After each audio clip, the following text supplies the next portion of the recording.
evening as far as I'm concerned, and welcome, Gray, and thank you so much for being here. Gray Horan is, Julian started with my copy, The World, but let's just talk a little bit about Garbo and how the world idolized the silent Garbo, the unsmiling Garbo, the mythic Garbo, the mysterious and aloof Garbo. Her classic beauty and natural talent stunned both men and women. And now Gray is here for the first time, to give us the human Garbo, up close and revealed through her memories and observations and whatever else she can summon up to give us, which will be a treat. And Gray is a playwright. She is the author of several plays, including Coming Attraction, which is about a play about the relationship between Garbo and Ruth Harriet Louise, who was the first portrait photographer at MGM. And I discovered her when I did with John Cabell, The Art of the Great Hollywood Portrait Photographers, and said, she's important. We have to do a portfolio on Ruth Harriet Louise, which we did. And Gray is also a film historian and member of the Dramatists Guild. So there are 1,000 questions, and I think the first obvious question is your memories of this person. So evidently, the day after I was born at Columbia Presbyterian Hospital, where my father had gone to medical school and had been a resident in OBGYN.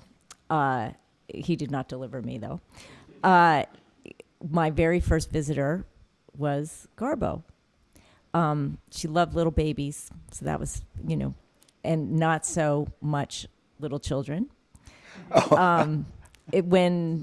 So my memories of Garbo are, she would come out to New Jersey where we lived, and my mother and she would sunbathe nude at our pool.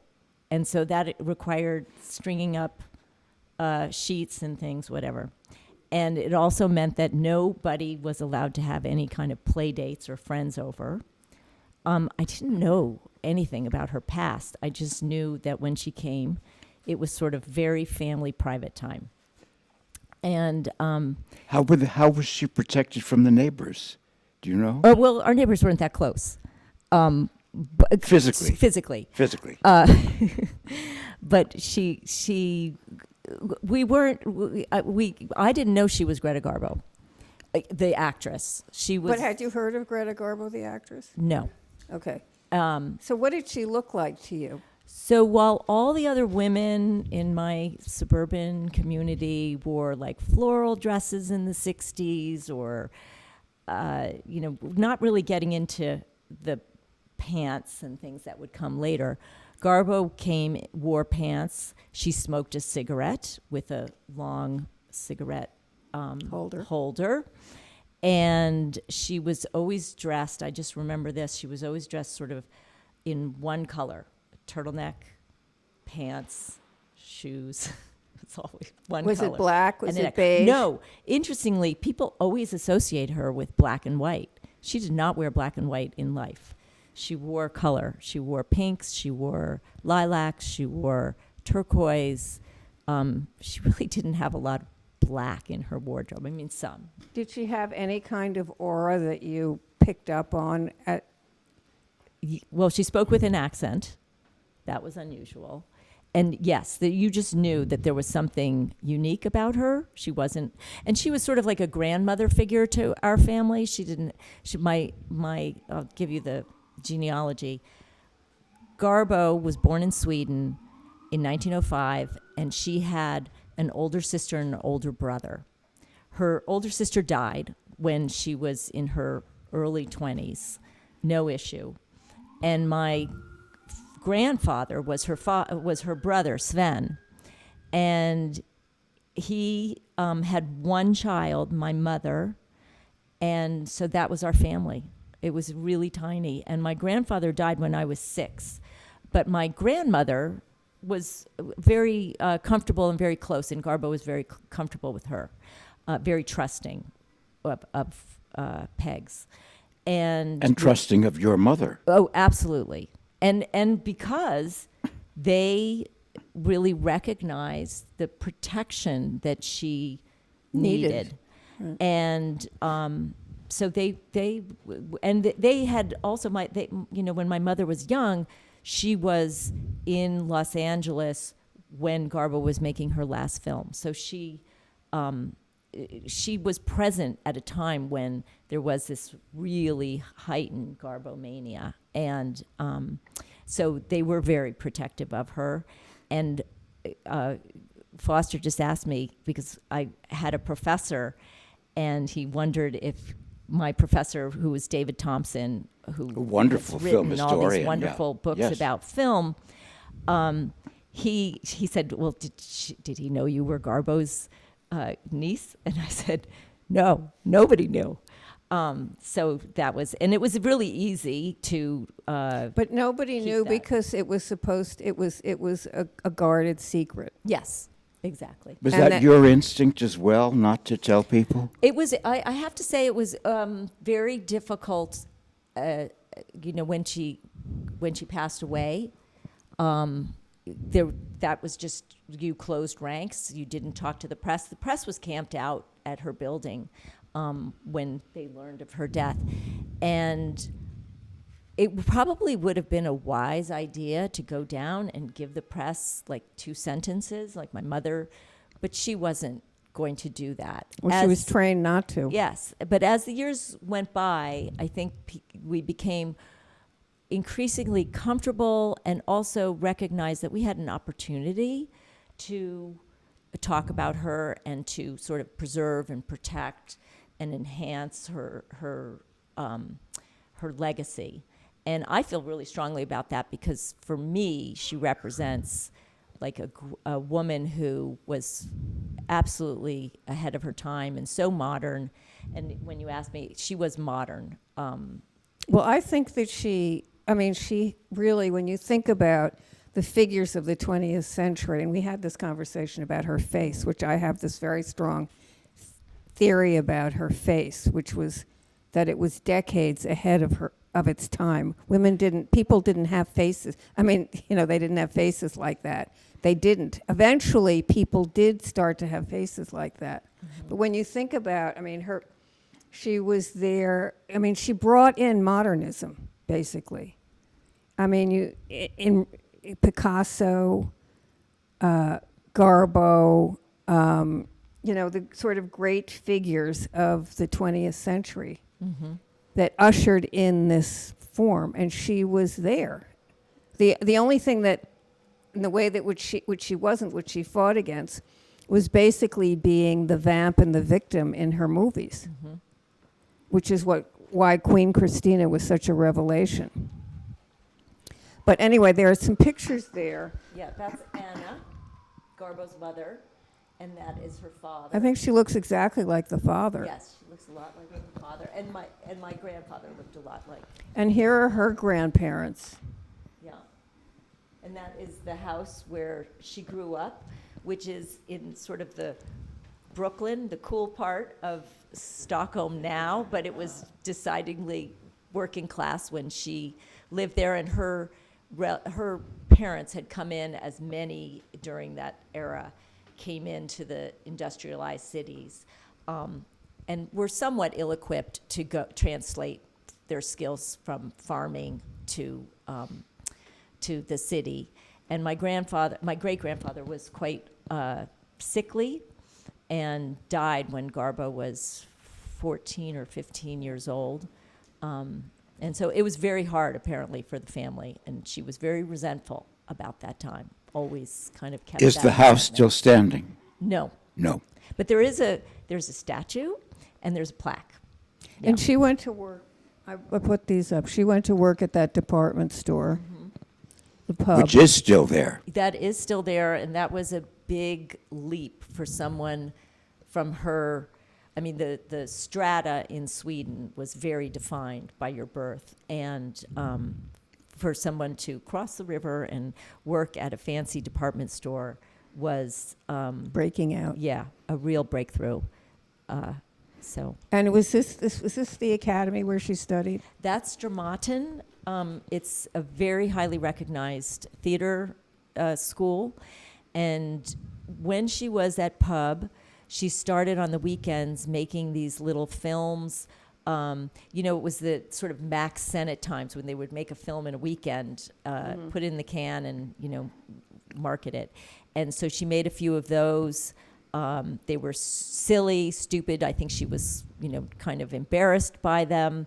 But it was her introduction to acting. And she was compelling. And she applied to the Dramaten, the Royal Academy, to be a theater student. And she was accepted, and she was the very first scholarship recipient at the school. So that has always said to me that there was something about her early on, and at this point she's probably like 16, 17 years old. She was remarkable. She was able to make friends with the students at the academy who were from a very different educational and cultural class. And look then, at these pictures. You see. and that's her as a student. She's modeling, or still has her baby fat there, and That's what she's then becoming. she's becoming a. So I would just want to Garbo. ask you, at a certain point, did your mother say, or did you ask your mother, you knew her and she was a woman in your family, but did your mother say who she was? Okay, so what happened was I loved Maurice Chevalier, and I used to listen to all his records. And he came to New York. I must have been about 9, and we went to Maurice Chevalier's concert, and I was so excited. And somebody had arranged for us to go backstage and meet him afterwards. And I remember being so disappointed because he came out to see us, and he was like wearing black socks and a bathrobe, and he really didn't look like he did on stage. And I invited him to my birthday party, and then my parents were talking, and this name, Greta Garbo kept coming up in the conversation because she had, behind the scenes, knew that I loved Maurice Chevalier, and she had sort of tipped off that he should invite us back. And so I went to school, and as one did, instead of Googling, I looked up the name Greta Garbo that I had been hearing in the encyclopedia. You're kidding. In my 3rd grade But classroom. what was her name? What was the name that she used? Well, we called her Kata. That was her And what was her Family. last name? Kata? Kata, Kata. That was like her nickname from growing up. Did you call her aunt? No. No. But did you know what her last name was? What was Garbo? Okay, so But I didn't know that. Oh, so was you just didn't know. Kata. Oh, she was just Kata. You didn't know her last name. Yeah. So what, Okay. Isn't that funny? Gray, were you consciously protected Yes. by your mother Yes. from Yeah. Garbo's fame? Okay, so Yeah. what happened when you looked it up? So then I saw her picture, and I knew exactly who it was. And I went home, and I said, I know who that Kata was, Greta Garbo, and she was an actress. Yeah. So, very funny. Did you resent being protected No. in that way? No? No. No. You understood why? Yeah, I guess. So when she was around, it's terrible to ask these kinds of questions, but how could you not? So when she was around, what was the conversation? Was it just sort of run-of-the-mill, everyday, please pass the salt kind of thing? Well, yes. When we were very young, we were sort of like banished, Right. whatever, go upstairs and play. But she and my mother actually spoke a lot, mostly in Swedish. So there was that. And I have to say, she loved my father. She had a thing for doctors. She loved men in white. She did. And at the end of her life, she had a doctor people just fell in love with her. Men and women, everybody fell in love with her. And it didn't matter that she was, I only knew her in her 50s through her 80s, but in her 80s, I was just thinking about this. She was quite ill, and there was a doctor treating her, and he was a renowned doctor. At one point, he was sent by the U.S. government to like Russia to take care of somebody, and it was a private plane or a U.S. Army plane, like a really big deal doctor. And he lived maybe 10 blocks away, and he would come almost every night and sit with her, and they would have these conversations, and he just loved her. And she was, it was the last 2 years before she died. So the question is, were they, of course, men and women were falling in love with her, but were they falling in love with her because she was Greta Garbo, because of her looks, Oh. because of her inimitable, endless charm, or all of the above? Yes, but I think more I would describe it as her humanity. I mean, she had these very lovely conversations. She was quite witty, and even as an older person, and I just, the other person in her life, there was the publisher of the Herald Tribune lived upstairs, and his wife would cook dinner, and he would bring it down to Garbo. He'd bring her soups and things, and the newspaper, and the wife never came. She was never, she was not part of the whole relationship. It was just the husband, and he was very devoted to her. So it was just very interesting how she had people so enamored. But Well, Gray, when you were growing up, were you told at a certain point that Garbo needed her privacy and this code of silence needed to be introduced by the family? You had to honor it. Was that a family Yes. I don't policy? remember the she probably just conversation. picked it up. Yeah, that we just, yeah. It was I just never in remember the a room. conversation. You didn't have that I conversation. don't remember having that conversation, but that was just the way it was. So how did you, okay, so there she was when you were born, but, you knew her for the last how many years of her life, really, I was as a sort of conscious 30. person? 30 years. Okay, so how would you describe your relationship as you were like a teenager, and then how it evolved? Oh, okay. Well, so Magda, who's here, was telling me that her husband went to Dartmouth and your daughter, and I did as well. And when I decided to go there, this was so funny. And so I was a teenager, and she said, "Oh, you're going to darkness. Well, you'll have to shed some light on the place." So she was just funny that way. But I think she liked the fact that I was a young woman. She would give me advice about fashion, What kind clothing, of advice? necklines, very important. Necklines, very What important. did she say? You never want to wear this. You want a V-neck or a turtleneck. You shouldn't cut the. You want like a line. I think A long I line. think she thought like a cinematographer, with fashion. Did she ever talk to you about any of the people that she worked with, Moritz Stiller, Well, she. Edmund Goulding, any of the... I think she didn't talk about Hollywood a lot. I don't think she was a particularly nostalgic person for Hollywood, and it had been a long time at that point. She did keep so Maurice Stiller was the man who he's really the kind picture. of discovered her. And he was 40 and she was 19, so there was a big age difference. And he may or may not have been, sexually fluid, but he was really a love of her life. Really? Yeah. Did she talk about him? Yes.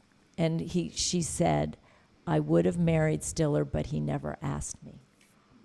Interesting. And Now that's news. I think that That is news. I think that shows what a wonderful person he was, because I think he recognized that he wasn't right for her. Well, he trained her. Yeah. And she had, he gave her wings.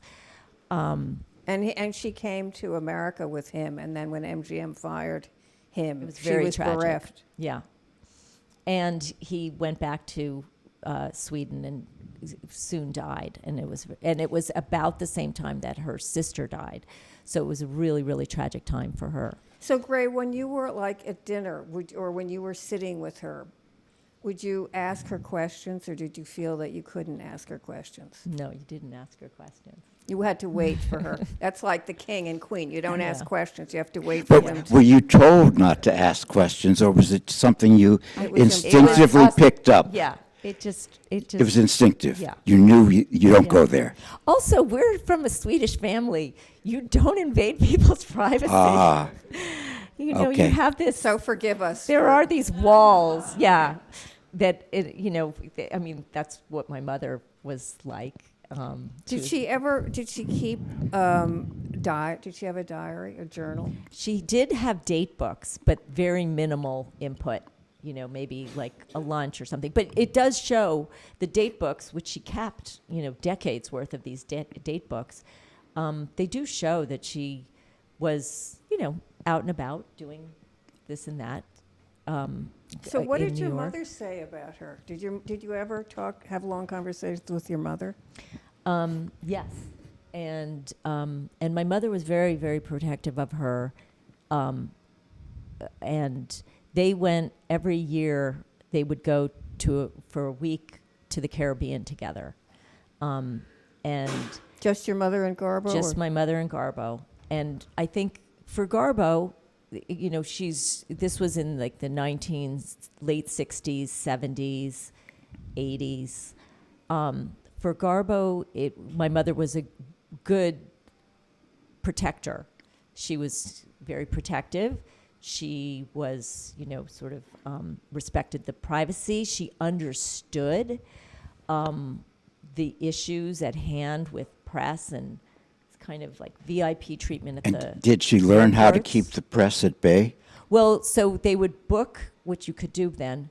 They would book airline tickets in a different name, and my mother would handle it all. And my mom also has a law degree, and so she's nobody's fool, and could sort of, had her antenna up. But when they traveled, did she? I mean, she had to have disguised herself, or did she? With her hat, she had hats pulled over her head Yeah. and glasses and things. Here's a question that, as you were talking, I was wondering: do you think your mother was affected in a lot of ways by living with that aura of secrecy? I do. Yeah, I do. I think that. Have you thought about that? Yeah, and I think that that trips you up when you have a sort of a family secret. It's not a dark secret, but it is a secret. It's something that you don't feel that you can share that with.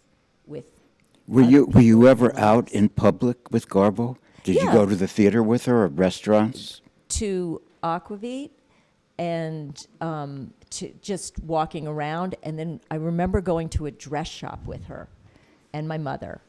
And I don't know, it was somewhere on, probably, it was in New York, but I don't remember Because where she it was, despite all the disguises she put on, Yeah. she was often recognized. Oh, absolutely. I mean, she was sort of everybody in this room probably has a story of a Garbo sighting, right? You saw Yes, Garbo on many. 52nd Street or 51st Street or 50th Street. Isn't that? Mm-hmm. And so she was, the more she just tried to disguise herself, in a sense, the more public she became. Yeah. People knew her as being among us in New York. So Were you ever with her on a walk where that happened? Yeah, like going to First Avenue. Yes. Yes. And would you getting see that something. recognition on people's Yes, faces? you would see that. And you would hope it wouldn't happen. And it didn't always happen. You know, she could have some anonymity. But that The she people would be left her recognized. alone. Did she used to do a gesture, I was told, if people recognized her. Yeah. We have a little contract here. Don't Yeah, say anything. exactly. Be quiet, and I'll acknowledge you, but that's it. Yeah. Did you ever see that in I don't operation? recall seeing that. No. No. So, Gray, look at the screen, because I put up these photographs because this was what women looked like, the Mary Pickford look, etc. And then there's that face. Yeah, they had, in the early silent films, they liked big heads, little bodies. And the very sort of round. sweetheart lips. And that was not Garbo. And this was Garbo. Yeah. So, did she ever talk about any of the photography? I mean, did she talk about a Steichen or a Beaton? She was good friends with Beaton, so did she ever mention him? Well, she told my mother that I think she had feelings for Beaton. You know, they had shared a lot of good times, and then sort of one knew not to publish anything about their times together, that would really greatly offend her. And let's face it, she took offense where other people might not have, but they knew that about her. And so she sort of cut him out of her life. But she did go back when he was very ill and say goodbye and see him. And so I think she did cherish him in a certain way. Do you think she was in love with him? No. I don't Okay, think and so. what about, did she ever talk about John Gilbert? Well, she did say I would never have married any of that Hollywood riffraff. And I think that, you know, John Gilbert was not well educated. Not that Garbo was well educated, but she was. But she she taught was an herself. intellectual monkey. You know, she was very smart and very perceptive, and liked to find out about things and go deep. Was she a reader? Yes, she But was a reader. She was an autodidact, wasn't she? I mean, she educated herself. Oh yeah, completely. And she had some wonderful influencers in her life that could really, you know, she had access. For example, her art, you know, she started collecting art a little bit when she was in Los Angeles, and then a lot when she moved here to New York. And that was really her passion. And she had wonderful taste. She had great taste. Extraordinary taste. Her collection was She did. justly famous. So what did she say? What did she say she was interested in being if she hadn't become an An actress? interior designer. I mean, she said she. I don't know that she wanted ever to be that. I don't know that she even knew that kind of role existed from her childhood. But she did say, because she decorated my mother's house, and you know, things would come, and she just like really was into it. And she always said, "Oh, I would have been good at that. You know, I would have been excellent, and in fact, I would have been good at a number of things." Well, was she interested? So she in had desi- great confidence. Was she interested in design? That was the famous cape by Max Ray, and who I've written about. And she insisted on having him. And but you know, she was really very unhappy at Metro-Goldwyn-Mayer. I mean, they tortured her basically. Don't you think? I don't know. I mean, I think that she she had some power and control as her box office took off. Right. But yeah, I agree with you about Queen Christina and Ninochka. Those films, I think, well, especially Queen Christina, I think she had more agency over her, over the whole creative process at that point, contractually, and she wanted that. She demanded it. And she would give up other things for that. I mean, that, I think, shows you that she was, from her core, an artist. Yeah. But about her performances, it's not Christina, it's Camille that is probably the most highly regarded. Elia Kazan, who's the greatest director of actors in history, said the finest female performance on screen he had ever seen was Garbo in Camille. And for the man, it was Marlon Brando in On the Waterfront. But he put her in that category. She was a genius, really, Yeah. as a performer. Yeah. But you don't think she missed acting after the fact, when her career ended? That it still was, that artistic yearning still wasn't a part of her very being. Well, I don't know, how much of an artistic journey it was at that point with the change in the studio system and everything. I think, and she was aging. I think she did try to, there was sort of a comeback moment. Yes. This film that was based on a I'm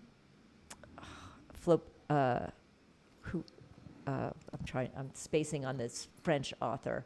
Was it Flaubert? Flaubert, yes, on a novel that he wrote. And it's really unfortunate that it didn't get made.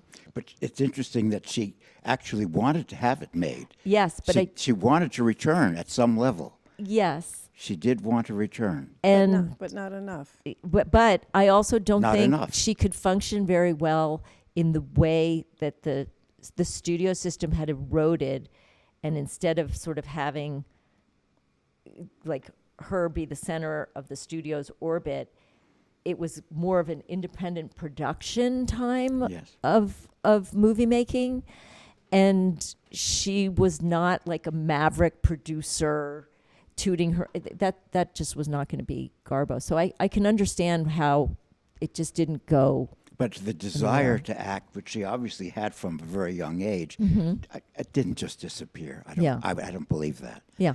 I think had the circumstances been right, she would have come back, and film history might have been changed. Yeah, that would if have been Garbo nice. had continued to act. So the question is, she put that energy though into other things. Where you say that she started to collect art, and she was decorating. She was doing yoga. She was eating health food. Again, she was so ahead of her time in that way, traveling. So Now, did she ever talk about any of the women in her life? no, like the women lovers. Allegedly. I don't know if she had them, or I don't know either, and I think that's obviously really you weren't going to ask. Yeah, I mean, I have no problem. I don't think anybody will ever know, and I don't think. I do think Garbo assessed people in a very humane way, and she had a lot of homosexual friends, and especially toward the end of her life, or later years, when her friends and people she knew were sort of migrating toward their family, or maybe they were getting old, the people who were available often were the single people. And You mean gay men? gay men, gay women. Those were the people who were available. And I think she was always very comfortable with, sort of a large cross-section of people. And I do know that my mother remembers Mercedes da Costa, who was this like flagrant and I've Annoying. I've read her whole archive down in Philadelphia, and she really was something. But like Sam Green, she was able and ready to do anything, get, fetch, coordinate. And I think Garbo actually took great advantage of that. What about Salka Viertel? That seemed like that was an equal relationship. Yes, and I think that was very special. Salka was an actress from Germany, came over to Hollywood, was in the German language version of Anna Christie. They did 2 versions back to back. They did the English language version and then the German version, because her market, Garbo's market, was really big in Germany. And so that's where she got to know Salka. And then Salka was one of the writers on Two-Faced Woman and Queen Christina. And she was like this mother, this big Right. mother figure who was cooking and having parties at her house in Santa Monica. She knew all the German emigres in But Hollywood she was also and had weekly parties in Santa Monica. But she was smart about what Garbo should make. Yeah. I mean, she And- had a real intellect. And I think, and they also ended up going to the same town in Switzerland, to Klosters. Salka ended up moving there full time, and Garbo went in the summer. So they did have, their relationship did endure. And Garbo did appear at Salka's parties Yes. over and over Yeah. again, No, even there was after a the great career was friendship. over. Great friendship there. And did she talk about George Cukor? No, no, not to me. But she did talk about the writers and the directors of Ninotchka, who she thought were brilliant and so funny. And she loved that film. Well, I wish she'd made more like that. It There weren't that. How many times did that kind of script and direction was so come good. Here, look at this.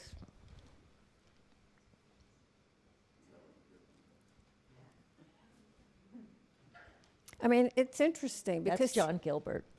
That's John Barrymore. Oh, you're right. He's sort of Grand Hotel. Yeah. I mean, did your mother ever talk to her or talk to you about how she lived with? I mean, you could see. Yes, we understand that she sort of, in a way, disassociated. She had to sort of stay, because you're talking about somebody who remained. You keep using the word humane, which means that you can empathize and connect with other people. At the same time, that she had this extraordinary. I mean, it was huge, this power, not to exert over other people, but in the world coming to her and wanting her. And did she ever talk to your mother about sort of living with that? Oh, I think there was a great deal of frustration about planning everything and sort of eluding scrutiny or the press. You know, it was sort of a cat and mouse game, but it was also Did you very understand it, Gray, her desire to elude the press and the desire for privacy? After she was a public figure, did you feel she had any obligation to her public or to history? So interestingly, Lillian Gish came to my college and got an award, and she stood up there, and she actually reminded me of Garbo because she was dressed head to toe in like a pink pantsuit. And I just thought she was so remarkable, and she was doing all this work to have people pay attention to old films and to preserve films. And I just thought, wow, this woman is such a player and such a force. She yes. was a force. And I remember going, boy, I wish Kata could be like that, you know. But I don't think she had the interest or the. But how could she resist? I mean, Gish was huge, but not in this way. Right. This was like on a. I mean, it was like in a stratosphere. And how could a human being sort of take that in and live with that? That's the question. Yeah. And I mean, how did she? Did you have a sense of how she did?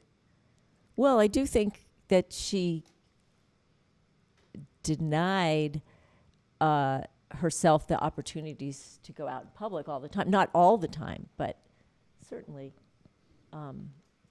had Do you think she was difficulty lonely? with that. I think she was pretty comfortable in her own skin and pretty self-contained. I don't think she was lonely. I think she was one of those people that was very content with her own company. Did you visit her on 52nd Street? Oh, yeah. You were in the apartment a number of times? Oh, yeah. I mean, it was exquisitely designed, was Yeah. it not? The Yeah. color scheme, We have some pictures coming up. Yeah. amazing. Yeah. Amazing. Did she ever talk about Ruben Mamoulian, who's behind you? So they went on they had like a thing. Right. I met him. Oh, you did? I met him at the end of his life. I was going to do a book with him, and he was it was the end of his life, but I thought, if only he were younger, because he was very sexy and very appealing. Yeah. And I think he liked me, but anyway, that's another story. Did he have a Garbo story? He had many, and he also had an affair with this woman who I adored, Irene Diamond, who was the head of the story department at Warner Brothers for Under How Walls. And that's John Gilbert there. This is from Queen Christina, obviously, the last shot, the famous last shot where he said, "Just empty your mind." Yeah. But I don't think she did that. What do you think she did? I think there was an inner life going on. Most likely. And here she is. Here she is with Frederick March. And there's Camille.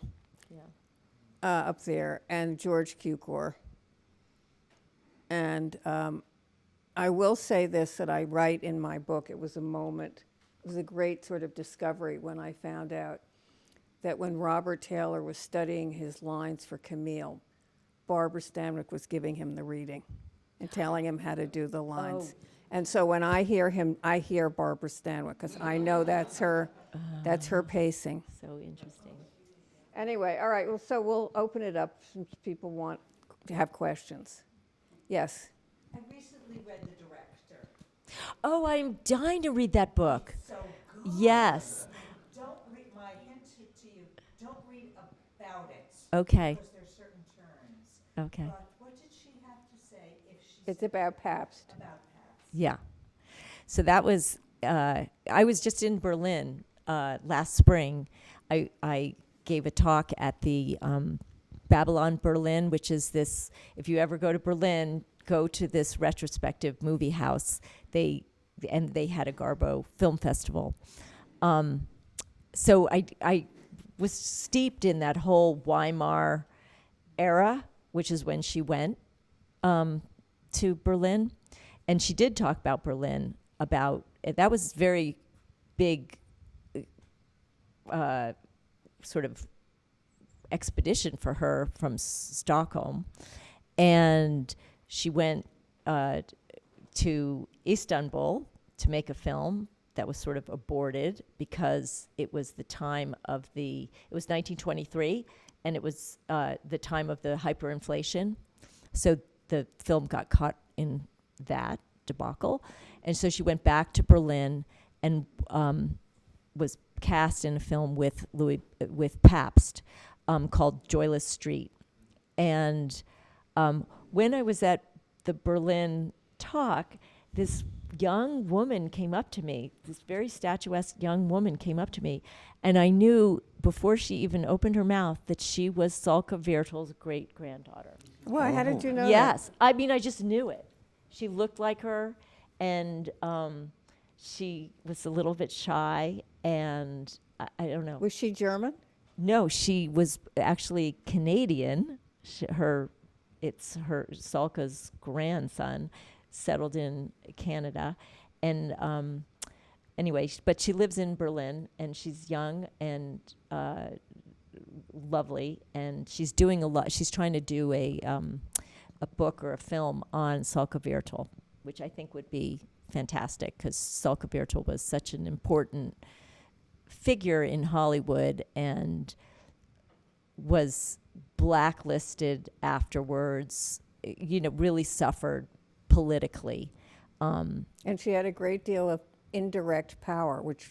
She did, and she also brought a lot of people who would have been killed if they had remained in Europe. She figured you had to get like a work permit, a special visa, and she secured sort of jobs from studios for people Well, wait a to minute. come in. Did that mean that Deborah Carr was her mother? Because wasn't Peter Vertel? Oh no, her daughter-in-law.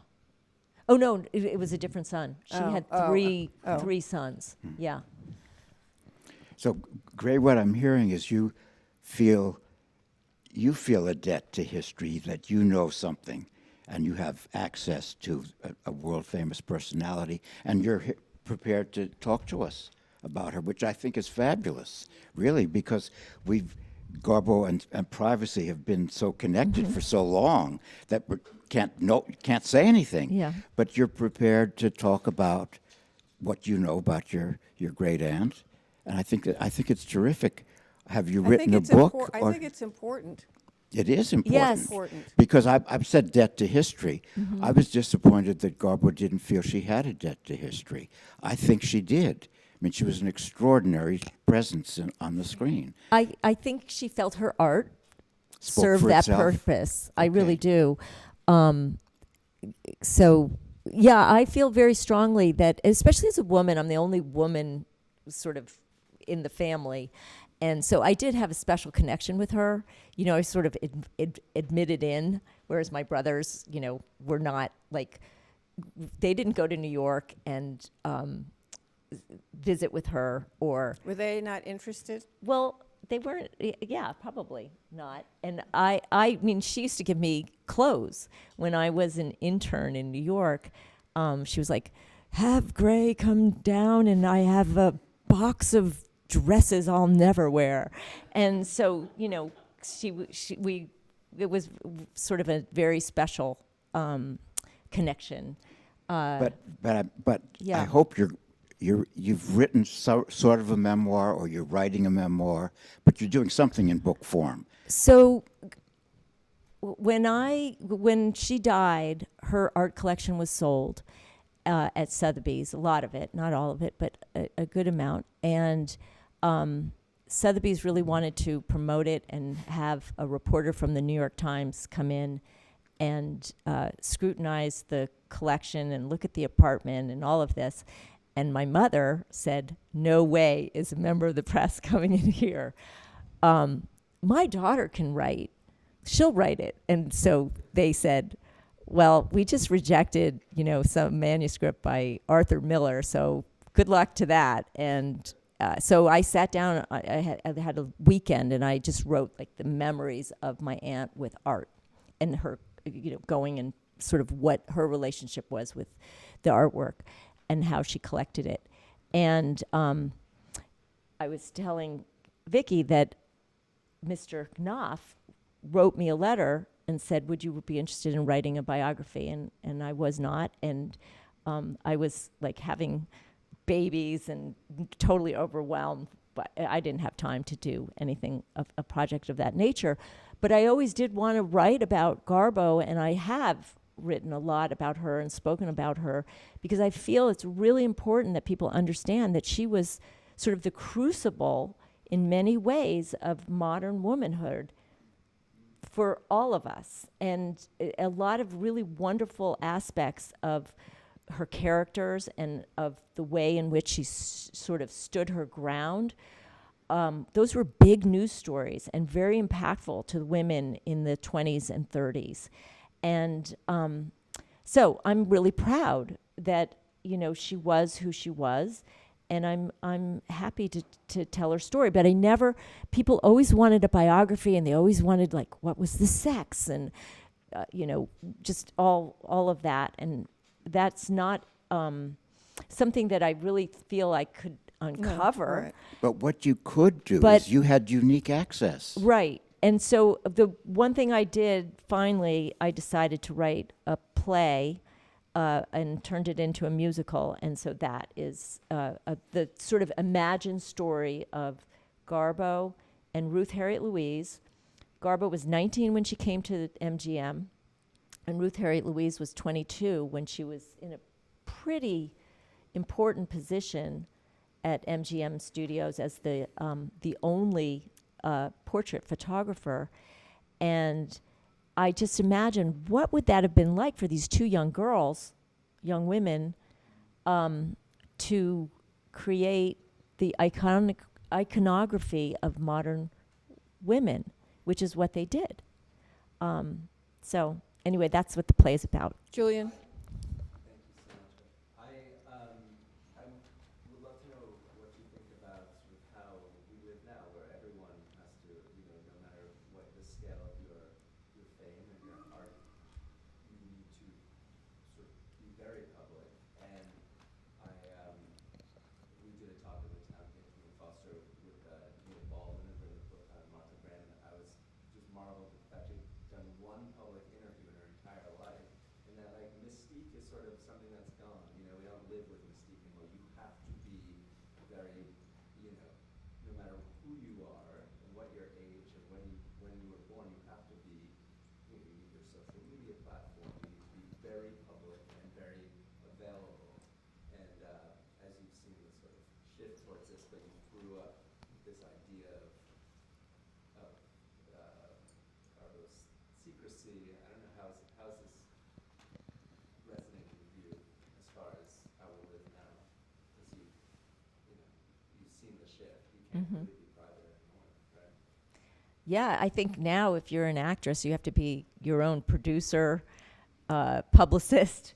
Right, but Everything. She was created by the studio. Yeah, I mean, very she- different. I don't think she would have.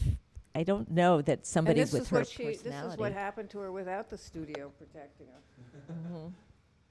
And why don't you talk a Oh, little bit about this So story? this was the dress she got to go to the White House. It was beautiful, silk dress, and she went down with. She had met some people in Europe. The woman was, one of the women was like in the Health and Human Services, and the other was John F. Kennedy's best buddy. Oh, what was his name? Who went to Choate with JFK. Oh, I don't, Kathy Horrigan is Yeah. here, so I don't really know. Anyway, she had met them, and so they said, so they arranged for Garbo to go to the White House. And what's interesting is nobody knows she was there because she was one of the very few people that she didn't sign the guest book or the entry book. And What was the occasion? the lunch, That was it? They asked with her the for president and Mrs. Kennedy. And she did go. And she went. She wore that dress, and she really was very taken with JFK. And she said, "But I wasn't going to be another rose in his garden." And she thought that Jacqueline Kennedy was so savvy and so smart, and we all know that's true. And she really did look forward to having sort of a relation, she could envision having a relationship with them when they were in New York. And he was killed 3 weeks later. But while she was at the White House, she admired the Scrimshaw collection that he had in the Oval Office, and he gave her a piece of Scrimshaw.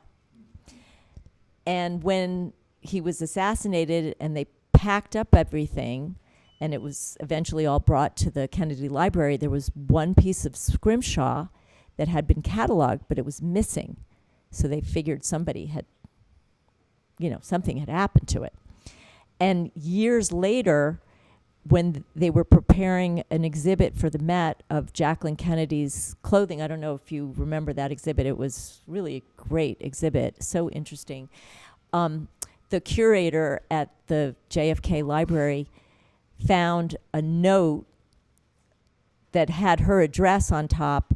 I think it had her address on top. And it said, thank you for a lovely lunch. I wouldn't have believed it's real, except that I have the tooth here with me or something. And so they put two and two together, and they somehow they got hold of my mother, and they said, "We're looking for this Scrimshaw tooth." And my mother's like, "Oh, yeah, I have that tooth." And so... And They didn't arrest her. They didn't. No, we got to keep the tooth, but Yes. but the We lent it to the JFK Library for. Gray, do you feel at all that the work you're doing now is a way of protecting Garbo for the future? That is there a danger that she could be forgotten? Oh, I think so. I think that I do feel that she should be remembered and rediscovered, and could, I think her films, certain films of hers would be really, would hopefully be resonant with younger people, particularly women. And I would love to see people have the focus and attention span that's required to watch silent movies. But does she Have need that to be happen? rediscovered in a way? I think so. I think that whole era needs to be rediscovered. Okay, here's a picture of her apartment. Was she a reader? Yes, she was, but those were decorative. A lot of those were decorative books. Yeah. And this actually, Sorry. that was her apartment. but Sorry. it's the new owners. They're somehow we got that mixed up. They were more into early American furnishings. So, but it's the space that's Cotta's. Okay, you can see the difference Yeah. in the nuance. And okay, I put this quote that I came upon, and that photograph, and I thought, there's nothing that goes better than that, those two things. Anyway, one That's so more. true. Pardon me? Oh, go ahead. What became of her possessions? Was everything sold, or do you have anything? Were you given? Oh. What was the estate? Well, we have kept things obviously that were important or personal, but we had what a lot of quote ephemera that was just that needed to be sort of preserved in a more sort of museum or collector's space. One thing we had was her entire wardrobe. And Ferragamo has a museum in Florence, a museum of design, and they did a beautiful exhibit. I think it's the picture before this, the slide before this. Yeah, this is from the exhibit in Milan and in Florence, and that's all her wardrobe. She wasn't really like. She wasn't like Audrey Hepburn, where she was dressed by one particular designer. She really sort of cultivated her own wardrobe, and I think you can see this is clothing from the 50s and 60s. Well, there's a look to it that's and it's so consistent. So transferable. But maybe the from Met maybe the Met would have a Garbo. that'd be interesting. And this I put this photograph. I love that. I put this photograph on the back of the Barry Paris jacket, the biography I published to Knopf, because I thought that tells you everything. The sense of humor is so simple And so relaxed. She's so and relaxed. so appealing. And who could resist her? So let's thank Gray for an amazing. Thank you for coming.